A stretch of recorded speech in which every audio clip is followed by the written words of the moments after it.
Well, Larry, listen, let's you and I jump right into things, because we have been conversing back and forth this week, and the things that are going on in the heartland of this country right now, in Missouri, and particularly in Ferguson, Missouri, are disturbing on many levels to you and I both. So I would just like to ask you, from all of your experience through 40-plus years of fighting this fight for civil rights for all people, what do we need to glean from this? What do we need to learn from this as a people?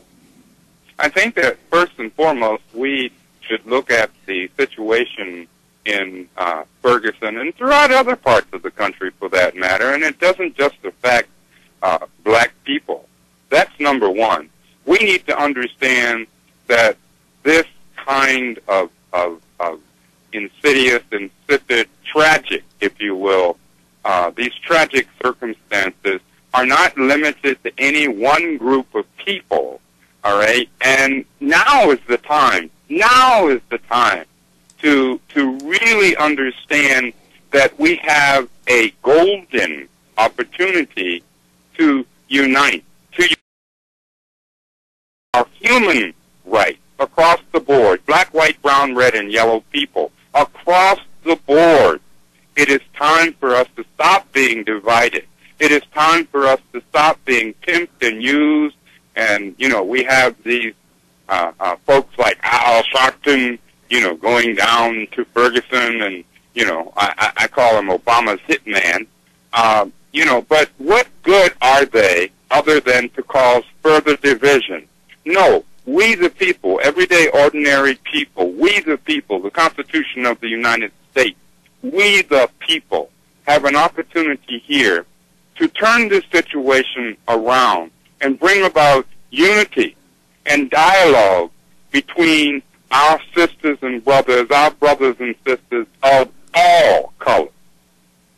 Larry, very well said. And you know, here's what I see here. There's several tragedies that surround this situation. Number one, an 18-year-old young man is dead. How that happened, unfortunately, there's probably only two people that know the real truth, and that's the officer involved in the shooting and the young man that's now deceased. So we may never know all of the facts on how that happened, but that's tragedy number one. Tragedy number two, to me, is this: to see what has happened in the aftermath of that. Because we have seen people who were outraged by the shooting of a young man, possibly rightfully so. Again, we don't know all of the facts, but the people's reaction is very disturbing, because they have turned on their own community. They have looted stores, and they have burned things and had riots in the streets. That's not going to accomplish anything. That just gives people that already hate more room to hate.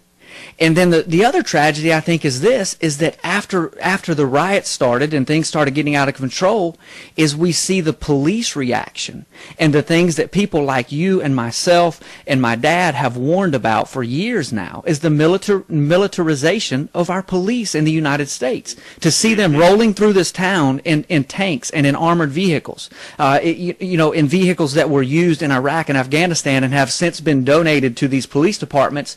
And people. And in fact, this last week, we have seen them used against the American people. Mm-hmm. That's right. That's right. And I think that that's a question that we need to be asking right now. What can we, how can we, the people, unite and address this issue of police overreach and of the militarization of our police? That I'm so glad you brought that point up, because this is what the vomit stream, corporate stream, lamestream media misses. And they deliberately miss it. In fact, I've been looking at various reports, my brother Brandon, and they say that some of these police are better equipped, better in quotation marks, than the troops in Afghanistan and the troops that were in Iraq, and they'll probably be returning to Iraq. But anyway, you know, better equipped. Now, who is that being used against? I have warned repeatedly in my articles, when I wrote for Black Commentator and I write now for Intrepid Report, I have warned repeatedly that the militarization of the police is a part of the growing police state. And one of the things that I strongly criticize both the so-called left and the so-called right over is the fact that we always go for wedge issues. In other words, we get caught up on the plantation of foolishness, the plantation of non-critical thinking, when in fact we should be paying attention. Look at that hardware that they have, not only, frankly, in Ferguson. This is a prime example of what we're seeing. And the tragedy as relates to this 18-year-old young man, Michael Brown, it's a tragedy not just for black people, please. It's a tragedy for all of us. And you know, frankly, I want to say this right now. There are tragedies such as the case of Brandon Ellingson, that's Ellingson, who happens to be white, all right, who died handcuffed while in the custody of the Missouri State Police. Come on now. This is not something that's just directed against any one color, any one ethnicity. We need to understand that. We need to be honest about that. And we need to be, if we're going to be outraged, let's be outraged together. Let's not be divided. You know, but getting back to what you brought up, my brother, the militarization of the police is something that people should be paying very, very close attention to. 6 months ago or more, when I wrote in Intrepid Report and other, what do I want to call them, publications, that the weapons that were being used, the hardware, the equipment, military equipment that was being used outside of this country would also be used by the U.S. government inside this country against the citizens of this country. And isn't it amazing, Larry, how we were told when the wars in Afghanistan and Iraq were in full swing and we started seeing the introduction of all this new equipment, these MRAP vehicles, and so forth, that, oh, these are for the war, these are for Afghanistan, these are for Iraq, they'll never be used here. And then as soon as we're done, supposedly over there, which we're far from done, that's a whole other subject, but we see these vehicles return home and they're given a new paint job and a sheriff's star put on the side of them and sent to local law enforcement agencies that have no business with this equipment. We saw it in the Boston bombing, where they basically shut down a whole city, going door to door, for all intents and purposes, martial law imposed, looking for one unarmed 18-year-old kid. The same thing in Ferguson. We see basic martial law imposed, 6 o'clock curfew. I mean, that's a fact. They were not allowing people on the streets after 6 o'clock. We saw the media specifically targeted and attacked. We see these vehicles riding down, pointing weapons with lasers at the crowd around them. So, absolutely, brother, this is a discussion that must be had, but like you started out saying, we have to first unite as a people and stop being divided over something as simple as the color of a man's skin until we can have that conversation. So, Larry, listen, I know I just got you tuned up. We're going to take a quick break here, and then we're going to come back and let you go off on that. And have been discussing the events going on in Ferguson, Missouri this week, and the tragedies that have happened there. There's an 18-year-old young man who has lost his life there this week. We have seen the militarization of our police, which folks like Larry and myself and my dad have warned about for a long time, in full force this week. We have seen other citizens, quite honestly, act like animals in the way that they have reacted to this shooting by destroying their own town. But Larry, I want to read a quote to you real quick, and this is from Samuel Adams, and the quote is this: "It is always dangerous to the liberties of the people to have an army stationed among them, over which they have no control." Now, let me ask you a question, my brother. Do you think that the people of Ferguson, Missouri agree with that quote today? Unfortunately, I think that the people of Ferguson, Missouri need to, first of all, even be aware, to be cognizant of that quote. That quote, in my opinion, says it all. By Thomas Jefferson, who said every generation needs a new revolution. That was Thomas Jefferson, yeah, not Malcolm X. And you know, I think that it is time for people to wake the heck up, all right? To wake up and understand, whether we like it or not, that we are all in this struggle together. So I hope that the people, not only in Ferguson, Missouri, but throughout this great nation, understand that we are at a precipice. We are at a precipice in the 21st century where we either lose completely our constitutional and human rights, or we stand up for taking them back. Yeah, and I agree with you 100%, Larry, that we are at the breaking point right now.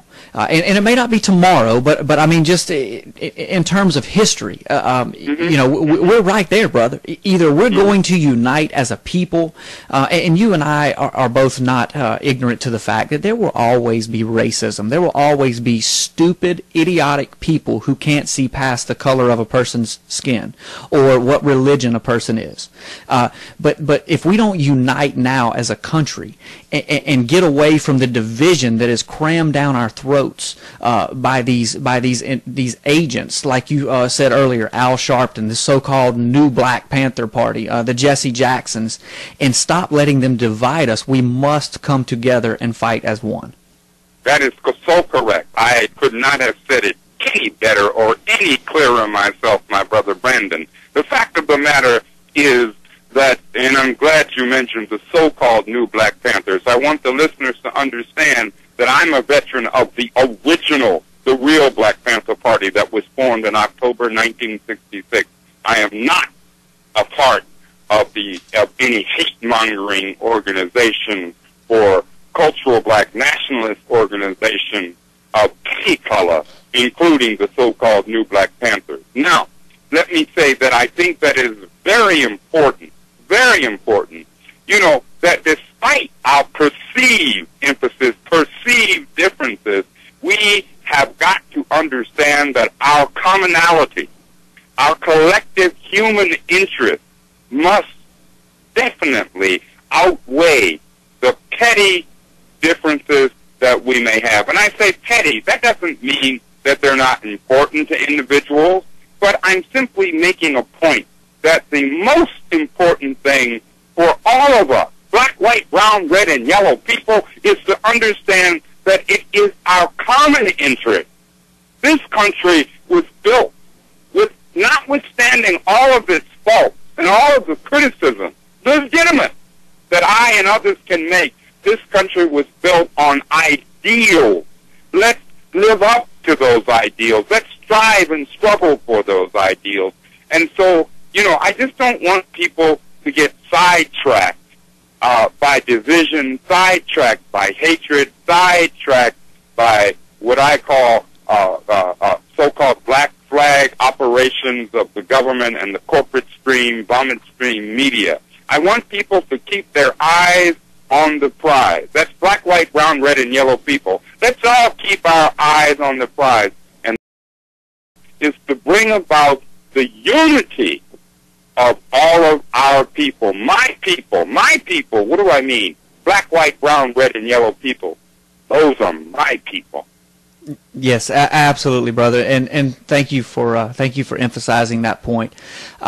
You know, it's amazing. I just was able this week to share with someone some of the history that I have learned from you about the original Black Panther Party and what you guys did to unite people, and how you were out there helping the community, no matter what a person's skin color was or a belief was, with feeding stations and providing people with medical care, arranging to get them to medical facilities, and I was able to share what you told me about the clenched fist and the meaning of that, of the black, white, brown, red, and yellow people, and that meaning unity.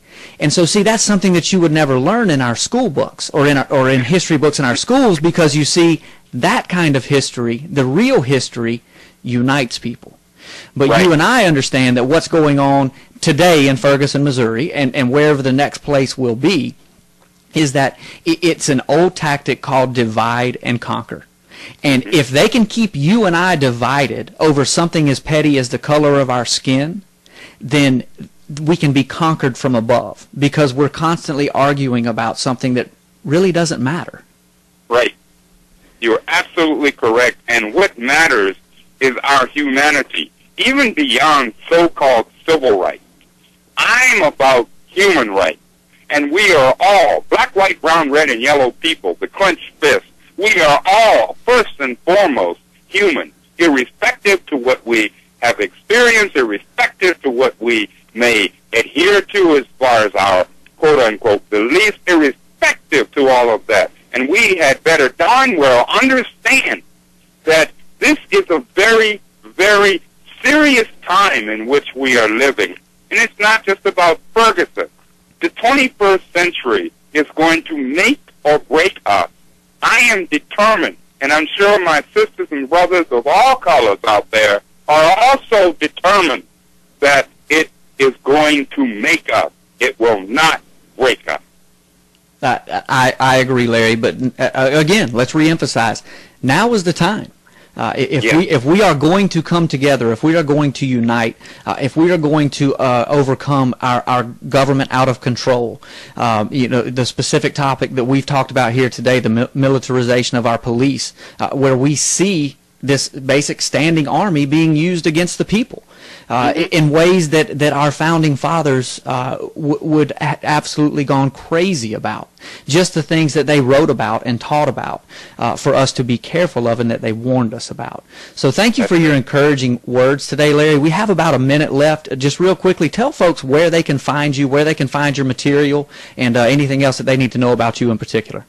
Well, first, I want to again convey my love and respect to your dad, Pastor Carl Gallups. Secondly, I want to convey my deep appreciation to you, my brother Brandon. People can go to two places. One, blackactivistwg.org. WG stands for Writers Guild. If you want to read articles that I've written, interviews, blah, blah, blah, from the press back to the year 1968. And you can go to Intrepid Report. That's intrepidreport.com, where I recently wrote an article on the corporate stream, government and corporate stream